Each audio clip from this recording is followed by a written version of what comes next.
December 2000, the end of another year.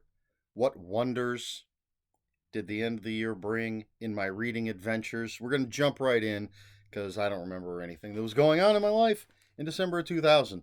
Nothing specifically. So let's just look at the books that I was reading. And we start with Beyond the Pale, Book 1 of The Last Rune by Mark Anthony. And this is a fantasy book, and our main characters are a barkeep named, let me look, Travis Wilder, and an ER doctor named Grace Beckett. They're in Denver, Colorado, and weird things are going on in Denver. Weird runes and markings are appearing on buildings, and weird creatures are appearing. And then that's because there's a fantasy world called ELDH,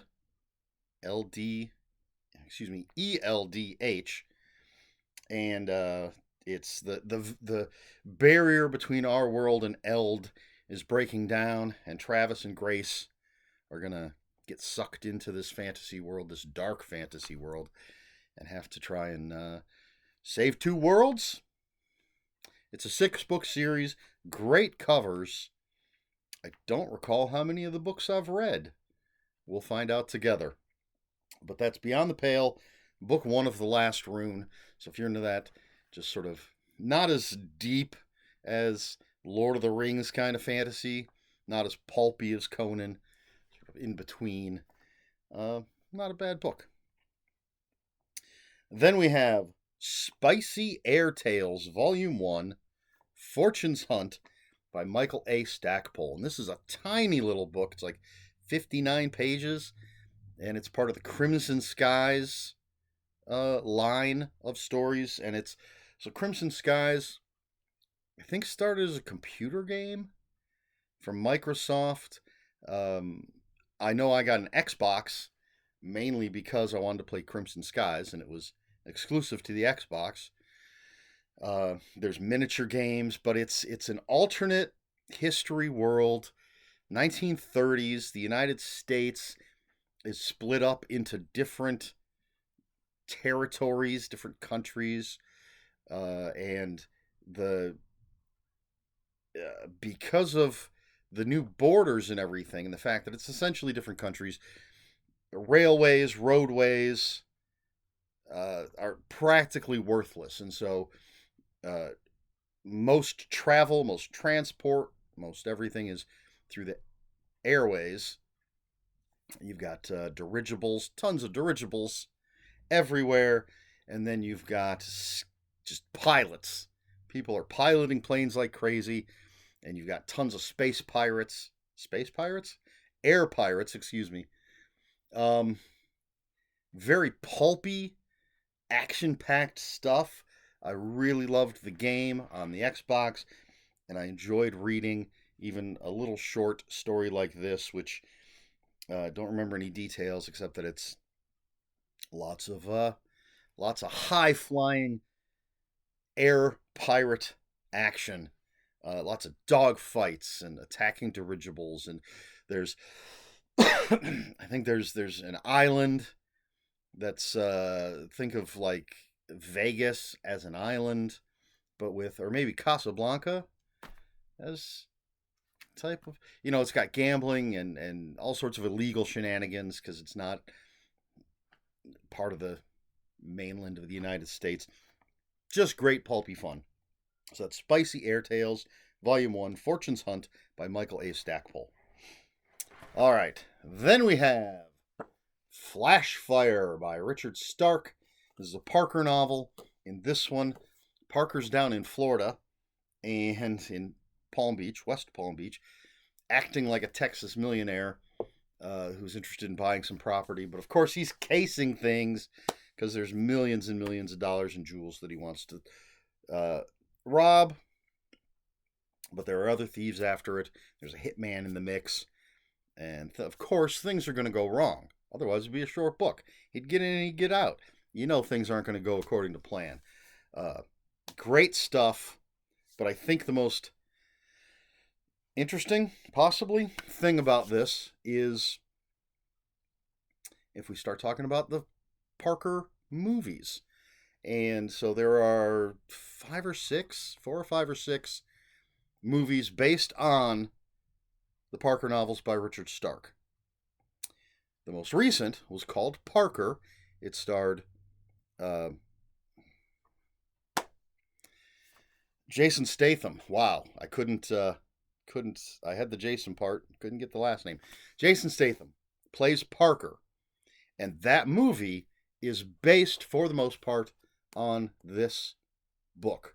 I think the beginning of it might go all the way back to The Hunter, which is the first book, but mainly he's in Florida, blah, blah, blah. But of all the movies that have been made into or made out of the Richard Stark Parker books, Parker is the only one that uses the name Parker.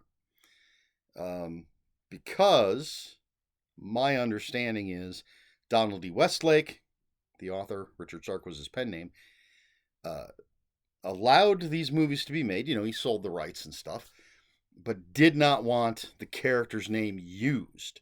And so Payback is probably the most famous. It's Mel Gibson movie. But Point Blank, I believe, was the name of the first one, which is based on The Hunter. Payback's based on The Hunter. There's Sleigh Ground, Peter Coyote playing the character. There's some others I don't know. But the character has a different name, I believe, in all of them. In one, it's Stone, and can't remember the other ones. But Parker, starring Jason Statham, based on this book, Flashfire, is the first time that the name Parker was used because the movie was made after Donald D. Westlake had died. So I suppose the studios honored his wishes as long as he was alive. They never used the name Parker. I don't know. I haven't seen the Jason Statham movie. I've seen Slayground and I've seen Payback. I can't remember if I saw Point Blank, which I believe Lee Marvin plays the main character. But anyway, all of that, just a bunch of random things that I happen to know. But Flashfire by Richard Stark, a Parker novel, as always, just fantastic crime novel. The whole Parker series is great. After that, I read Driving Lessons by Ed McBain. This is just a little novella. It's not part of the 87th Precinct. And a 16-year-old girl, during her driving lesson, hits and kills a woman. And Detective Katie Logan is on the case. But it may be more than just a mishap, because it turns out that the victim is the wife of the driving instructor. So what's going on? You got to read this short little novella to find out. Ed McBain, a master of police procedurals. The 87th Precinct novels are all fantastic. Depending on how you feel about cops, or at least fictional cops. And yeah, this is a fun little, fun being relative, novella. Driving Lessons, Ed McBain. Then we had Nick Fury, Agent of S.H.I.E.L.D., Empire, with a Y, by Will Murray. I feel like I talked about this just a few weeks ago. I think if I turn this page, there it is, August of 2000. I read it. It was the last time I read it. Read it again in December of 2000. Nick Fury, the white version. I think at the time the book came out, there wasn't a black version yet. And S.H.I.E.L.D., the helicarrier, life model decoys, the Contessa, Dum Dum Dugan, all your Agent of S.H.I.E.L.D. goodness, fighting Hydra, the bad guys, and a little precognitive in that terrorists are flying planes into buildings in this story. A lot of fun. I'm a big fan of Nick Fury. Enjoyed the book. Then we have, and I don't know why I don't have this marked as nonfiction. I guess it depends on how you look at it. Buffy the Vampire Slayer, the script book, Season 1, Volume 1. I don't have any writers written down or anything. That's all I have is the title. And it is what it says it is. It's the scripts for the first 6 episodes of Season 1 of Buffy the Vampire Slayer. I like this kind of thing because you tend to get to see things that may not have ended up on screen, because there's an editing process, obviously. So if you're actually looking at the scripts, and this isn't something that somebody made up after the fact, or they're just copying what the TV says, it's an interesting behind the scenes look. And I'm a huge Buffy fan, and there's a lot of gems, a lot of juicy moments in those first 6 episodes. So I enjoy reading the script. And reading a script is fast because you're basically reading a little bit of setting and just dialogue, flying through dialogue. So Buffy the Vampire Slayer, the script book, Season 1, Volume 1. I followed that with After Age by Yvonne Navarro. And this is a vampire, I think you'd call it a post-apocalyptic vampire novel, where there's only a few pockets of survivors. Vampires are just sweeping across the country, leaving ghost towns in their wake, not literally ghosts. And there's just, again, pockets of survivors scrabbling to stay alive, trying to figure out how to stop this just massive vampires that are taking over everything. It's not my favorite vampire novel. I didn't hate it. It's interesting. It's one that I wouldn't mind rereading because I don't remember any details about it. And I think it would be interesting to go back and see how I feel about it now, especially since my feelings about vampires in general have expanded. But that's After Age by Yvonne Navarro. Excuse me. Then we have I Rant, Therefore I Am by Dennis Miller. A video or two ago, had another Dennis Miller book, essentially just essays, his comedy, his stand-up stuff. I thought Dennis Miller was funny back in the day. I don't think he's funny anymore. I think his stuff from back in the day is still funny. His current persona of the last 10 years or so, not so much. But funny stuff at the time. Don't know what else to say about Dennis Miller. The penultimate book of December 2000 was The Evil Dead Companion by Bill Warren.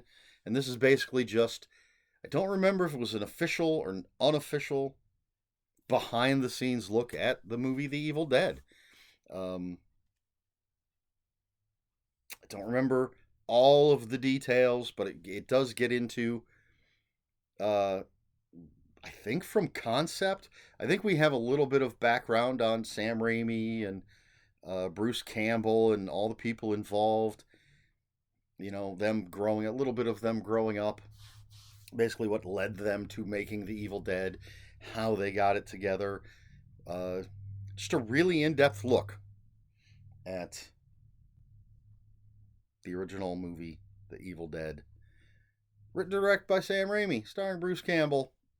A cult classic. Is it still a cult classic, or is it just a classic at this point? If you're a fan of the movie, I would highly recommend reading this book. And then the last book that I read in December of 2000. The last book I read in the year 2000. I went all William Shatner for a second there, it felt like. But the last book was Crimson Skies, Wings of Fortune, Book 1, Pirate's Gold. And this is by Stephen Kenson. And as the name should tell you, this is a novel now based in the Crimson Skies world. And this one features a character named Nathan Zachary, who is in a lot of Crimson Skies stories. I believe he's in the video game because I swear I can hear them. He might even be the character you're playing, or maybe you're his like wingman. Because I swear I can hear every time I hear the name, I hear his voice from the game.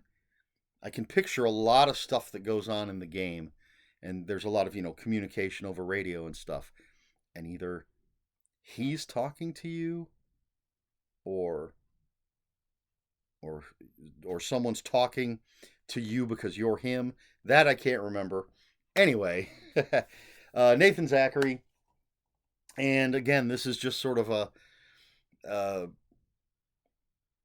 big rollicking story about Nathan Zachary being an air pirate, but he's one of the good guys, so he's going to get involved in essentially stopping a greater evil than just a little air piracy. Um, Again, lots of dogfights, lots of gambling. This is the 1930s, a world where it's all airplanes and dirigibles and stuff. So yeah, just a lot of fun. I really enjoy this pulpy kind of stuff.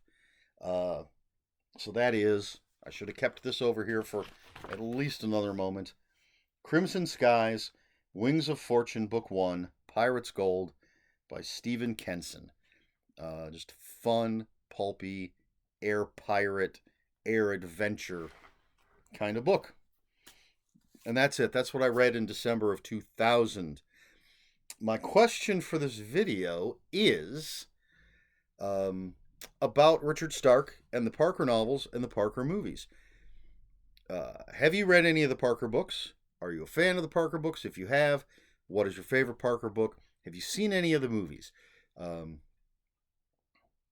Again, Point Blank, I believe is the first one with Lee Marvin. That's very old. It's before my time, I think. Slayground, I feel like it was the 80s, maybe the 90s. It's a great book. It's a really cool movie.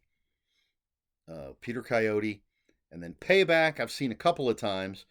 I'm so torn on Mel Gibson. I think he's in some great movies, but can be a problematic person. But Payback, I think, is a good adaptation of The Hunter, the first Parker book. And then I haven't seen Parker, the Jason Statham. I should at some point. I thought it was odd that they would jump all the way to Flashfire for that. But what are you going to do? Maybe they liked the storyline. So have you seen any of those movies? What did you think of those if you have? Let's just talk about Parker. And if you want to, you can throw in, say, your favorite crime novel, author, movie. So we're talking like heist movies, crime movies, where there's essentially, if there's any good guys, they're peripheral characters, where the focus is on the bad guys. Let me know. Let's talk about all that in the comments below. And if you have any comments, questions, or corrections, please put those in the comments below. Comments are open for spoilers. Just post spoiler warning. We try to be polite here on my channel. Please like, share, and subscribe, all the usual YouTube stuff. And if you care to follow me on other social media, my Twitter, as of this recording, is at Ronan5757. My Instagram, where I post pictures of books, comic books, board games, and fuzzy animals, is Eric Smith 5757. That's Eric with a K, ERIKSMITH 5757. And if you're on Blue Sky, I am at EL Smith. That's all I've got for you this week. So until next week, read more books.